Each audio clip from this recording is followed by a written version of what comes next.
The first time she saw him, he was kneeling in the rain with mud on his hands, an old pair of work gloves covering his fingers, and a quiet sadness in his eyes that no expensive suit could ever hide. She looked at him through the enormous glass windows of her mansion and made a simple assumption that would later change her entire life. She thought he was the new gardener. What she didn't know was that the man she had mistaken for someone hired to trim her roses had once owned half the companies in the city, had walked away from a life of unimaginable wealth, and was carrying a secret that could have changed the way everyone looked at him. But he never corrected her. Not because he wanted to deceive her, but because for the first time in years, someone was judging him by the dirt on his hands instead of the numbers in his bank account. Before we continue, if you believe kindness can give people a second chance and that a person's heart matters more than their wealth, please take a moment to like this story, share it with someone who needs hope today, leave a comment, and subscribe to Kindness Speaks. Your support helps us bring more emotional stories of kindness, forgiveness, and second chances. The woman who lived in that enormous house was named Eleanor, a 42-year-old widow who had spent the last decade building a life that looked perfect from the outside and felt completely empty from within. Her husband had died 3 years earlier after a sudden illness, leaving behind a successful investment company, a beautiful estate on the outskirts of the city, and a daughter who had stopped speaking to her mother almost completely. Eleanor had learned how to manage employees, lawyers, financial advisors, and endless responsibilities, but she had never learned how to deal with loneliness. Every morning, she woke in a bedroom larger than some people's entire homes. Every evening, she ate dinner at a table designed for 12 people, usually alone. The mansion was immaculate, the gardens were breathtaking, and yet nothing in that house felt alive anymore. The gardens had once been her husband's pride. He had planted roses along the eastern wall, lavender beside the stone pathway, and a small apple tree near the back fence because he believed every home needed something that grew slowly enough to teach people patience. After his death, the garden had become neglected. The gardeners hired by the estate came and went, but nobody seemed to care about the plants the way he had. Eleanor had stopped walking through the garden altogether because every corner reminded her of him. Then, one cold Monday morning, she noticed a stranger kneeling beside the dying apple tree. He was perhaps 50 years old, tall and broad-shouldered, with streaks of gray in his dark hair. His clothes were simple, faded work trousers, a plain gray shirt, worn boots, and gardening gloves covered with soil. He was carefully removing dead branches from the tree, examining each cut before making another. There was something unusual about the way he worked. He wasn't rushing. He wasn't performing for anyone. He seemed completely absorbed in what he was doing. Eleanor walked outside carrying a cup of coffee and immediately assumed the estate manager had finally hired someone competent. She asked whether he was the new gardener. The man looked up at her, studied her face for a moment, and simply nodded. He didn't say his name. He didn't explain where he had come from. He didn't tell her that he wasn't employed by the estate at all. He simply went back to the tree. Eleanor found his silence strange, but she didn't question it. She left him alone. The next morning, he was there again. And the morning after that. Within 2 weeks, the neglected garden began to change. The roses that had looked lifeless started producing new leaves. The lavender stood upright again. Broken stones were repaired. The weeds disappeared. Even the old apple tree seemed to regain strength. Eleanor began noticing things she hadn't noticed in years. Birds returned to the garden. Butterflies appeared near the flowers. The air smelled different. And every morning, the mysterious gardener was there before sunrise. One afternoon, Eleanor found him sitting beneath the apple tree eating a simple sandwich. She had been carrying a tray of food left over from a business lunch. Normally, she would have ordered someone to dispose of it. Instead, she placed the tray beside him. She told him there was more than enough food and that he could take whatever he wanted. The man looked at the expensive pastries, fruit, and sandwiches and then looked back at her. He thanked her quietly and took only an apple. That small decision stayed in Eleanor's mind. Over the next several weeks, she began speaking to him more often. At first, their conversations were ordinary. She asked about plants. He told her which flowers needed shade and which needed more water. She complained about the weather. He smiled. She asked how long he had worked as a gardener. He gave vague answers. But something about him made Eleanor feel strangely comfortable.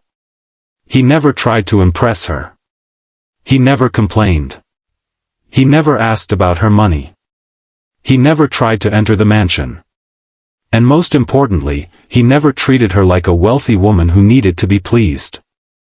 One afternoon, Eleanor found him repairing an old wooden bench that had belonged to her husband. She immediately became emotional. That bench had been where she and her husband used to sit on summer evenings.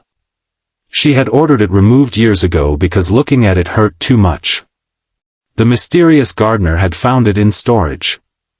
Eleanor asked why he had repaired it. He explained that some things should not be thrown away simply because they remind us of someone we lost. Those words broke something open inside her. For the first time since her husband's death, Eleanor sat on that bench. The man remained several feet away, pretending to work. She cried silently. He didn't ask her to stop. He didn't tell her everything would be okay. He simply stayed. That was the beginning of their friendship. What Eleanor didn't know was that the gardener had once understood loneliness better than anyone she had ever met. His real name was Daniel Carter. For more than 20 years, Daniel had built a technology company from a tiny rented office into a global corporation. Newspapers had once called him a visionary. Business magazines had placed his face on their covers. He owned expensive houses, traveled by private jet, and had people waiting outside his office every morning simply hoping to shake his hand. But success had cost him everything. His younger brother had died while Daniel was working on a major business deal. Daniel had promised himself that after the deal was completed, he would spend more time with his family. The deal was completed. His brother was gone. Then Daniel's mother became sick. Again, he told himself he would slow down after another major project. But time kept moving. His mother died before he could keep his promise. After that, Daniel realized something terrifying. He had spent years building a life that looked successful to strangers while becoming completely absent from the lives of the people who mattered most. Then came the final blow. A business partner he trusted betrayed him. Millions disappeared.